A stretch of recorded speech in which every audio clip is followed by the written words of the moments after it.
परिचय। भारी बारिश के बाद गड्ढे कीचड़ वाले पानी से भर गए हैं। 12 साल के एक उत्सुक लड़के दिनेश ने कीचड़ को पानी से अलग करने की कोशिश की। देखते हैं कि वो साफ पानी हासिल करने के अपने इस काम में कहां तक कामयाब होता है। उद्देश्य। इस पाठ के अंत में आप निम्न करने में सक्षम हो जाएंगे: सेडिमेंटेशन यानी अवसादन और डिकेंटेशन यानी निथारने की तकनीक के बारे में बताना, फिल्ट्रेशन यानी छानने की तकनीक के बारे में बताना, वाष्पीकरण और संघनन की तकनीक के बारे में बताना, पानी के घोलने के गुण को समझना, सैचुरेटेड यानी संतृप्त और अनसैचुरेटेड यानी असंतृप्त घोलों के बीच अंतर करना। अलग करने की विधियां: अवसाधन और निथारना। दिनेश ने एक बीकर को कीचड़ वाले पानी से भर दिया और कुछ समय तक इसे बिल्कुल नहीं छेड़ा। कुछ समय के बाद वो बीकर को देखकर हैरान रह गया। वो क्यों आश्चर्यचकित हुआ? आइए इसका कारण जानें। बीकर में पानी एकदम साफ था। मिट्टी क्योंकि भारी होती है, इसलिए वह बीकर की तली में बैठ गई, जबकि पानी उसके ऊपर मौजूद था। बीकर की तली में मिट्टी के जमने की इस प्रक्रिया को अवसादन कहा जाता है, और जो मिट्टी नीचे जमा हुई उसे अवसाद या तलछट कहते हैं। दिनेश ने इस मिश्रण में से पानी को अलग करने के लिए साफ पानी को बिना अवसाद को हिलाए दूसरे बीकर में डाल दिया। अवसाद को तरल से अलग करने की इस प्रक्रिया को निथारना कहते हैं। इसी तरह अलग करने की कुछ अन्य विधियां भी होती हैं। आइए इस पाठ में उनके बारे में पता लगाएं। अलग करने के तरीके। छानना। बच्चों, चाय बनाने के बाद हम इस मिश्रण को एक छलनी में डालते हैं। चाय छलनी के छेदों से गुजर जाती है और चाय की पत्तियां छलनी में रह जाती हैं। अलग करने की इस प्रक्रिया को फिल्ट्रेशन या छानना कहते हैं। लेकिन छानने की यह प्रक्रिया किसी तरल में घुल चुकी ठोस चीजों को अलग नहीं कर सकती। कभी कभी किसी ठोस चीज के महीन कण उस छलनी से भी पार निकल जाते हैं, जिसका इस्तेमाल छानने के लिए किया जाता है। ऐसी स्थिति में फिल्टर पेपर का प्रयोग किया जाता है। फिल्टर पेपर एक ऐसा खास तरह का कागज होता है जिसमें छोटे छोटे लाखों छिद्र होते हैं।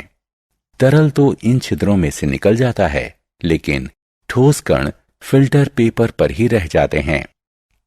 फिल्टर पेपर में से जो तरल गुजर जाता है उसे फिल्ट्रेट या छना हुआ तरल कहते हैं। जो ठोस कण फिल्टर पेपर पर ही बचे रह जाते हैं उन्हें रेजिड्यू या अवशेष कहते हैं। ऐसे मिश्रणों को अलग करना जिनमें 2 से ज्यादा चीजें हों। आइए अब एक प्रयोग करते हैं। अगर आपको पानी, रेत और नमक वाला मिश्रण दिया जाए तो आप इन तीनों चीजों को अलग अलग कैसे करेंगे? आप रेत को अलग करने के लिए इस मिश्रण को कुछ देर के लिए बिल्कुल नहीं छेड़ेंगे।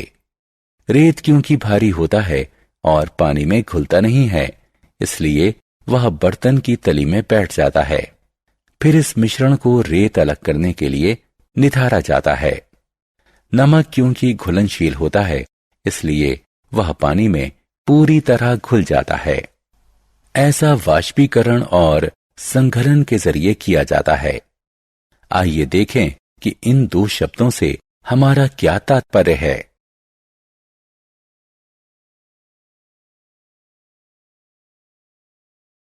अलग करने के तरीके। वाष्पीकरण और संघनन। जिस प्रक्रिया में पानी को गर्म करके भाप कणों में बदला जाता है उसे वाष्पीकरण कहते हैं। जिस प्रक्रिया में भाप के कणों को पानी में बदला जाता है उसे संघनन कहते हैं। जब हमें पानी में घुले हुए नमक के मिश्रण को अलग अलग करना होता है तो हम इस घोल को एक केतली में डालकर उसे ढक्कन से ढक देते हैं। पानी गर्म होकर कणों में बदल जाता है जो केतली के मुंह से निकलने लगते हैं। इस पानी को तब तक गर्म करते रहिए जब तक सारा पानी कणों में परिवर्तित नहीं हो जाता। अब केतली में सिर्फ नमक ही बचा रहेगा। तो इस प्रकार इस प्रक्रिया के जरिए पानी में घुले हुए नमक को पानी से अलग किया जा सकता है। पानी को ऊष्मा के जरिए कणों में बदलने की इस प्रक्रिया को वाष्पीकरण कहते हैं। पानी प्राप्त करने के लिए नमकीन पानी को गर्म करने के दौरान बर्फ वाली एक तश्तरी को केतली के मुंह के ठीक ऊपर पकड़िए। जब केतली के मुंह से निकलने वाली भाप बर्फ वाली प्लेट के संपर्क में आती है तो ये घनीभूत हो जाती है और इससे पानी बन जाता है। इस प्रक्रिया से हमें पानी वापस मिल जाता है। जल कणों को पानी में बदलने की इस प्रक्रिया को कंडेंसेशन यानी संघनन कहते हैं।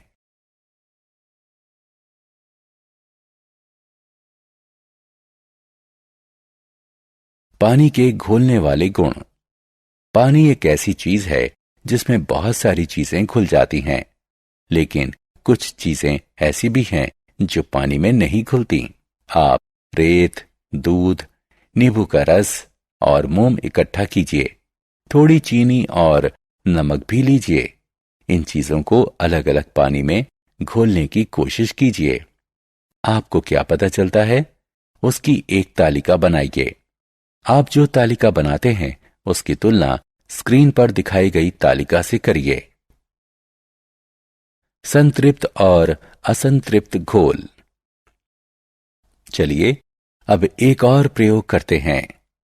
एक बीकर लीजिए और उसमें थोड़ा सा नमक घोलिए। इस घोल में और नमक मिलाते जाइए। जब तक पानी में नमक घुलता जाएगा यह घोल असंतृप्त घोल कहलाएगा। लेकिन जल्दी ही एक ऐसी स्थिति आएगी जब आप इस घोल में और अधिक नमक नहीं घोल पाएंगे। इस स्थिति में यह घोल संतृप्त हो जाएगा। तो किसी घोल को तब घनीकृत कहते हैं अगर इसमें किसी चीज की और अधिक मात्रा को घोला ना जा सके। संतृप्त घोल पर ऊष्मा का प्रभाव। किसी संतृप्त घोल में नमक की थोड़ी मात्रा मिलाइए और इसे गर्म कीजिए। बीकर की तली में बिना घुले नमक का क्या होता है? जी हां, ये घोल में घुलने लगता है। अब इस गर्म घोल को ठंडा होने दीजिए। क्या नमक फिर से बीकर की तली में जम जाता है? जी हां, बिल्कुल।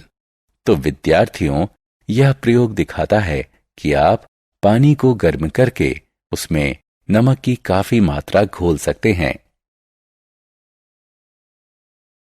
सारांश। आइए हमने जो कुछ सीखा है उसे संक्षेप में दोहराएं। अवसादन एक ऐसी प्रक्रिया है जिसके जरिए किसी तरल में मौजूद घुल ना सकने वाले भारी कणों को नीचे बैठने दिया जाता है।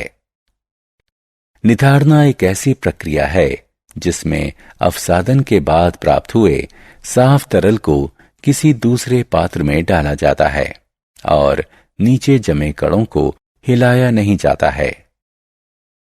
छानना एक ऐसी प्रक्रिया है जिसमें किसी मिश्रण के एक अघुलनशील ठोस पदार्थ को इसके तरल तत्व से एक फिल्टर के जरिए गुजारकर अलग किया जाता है।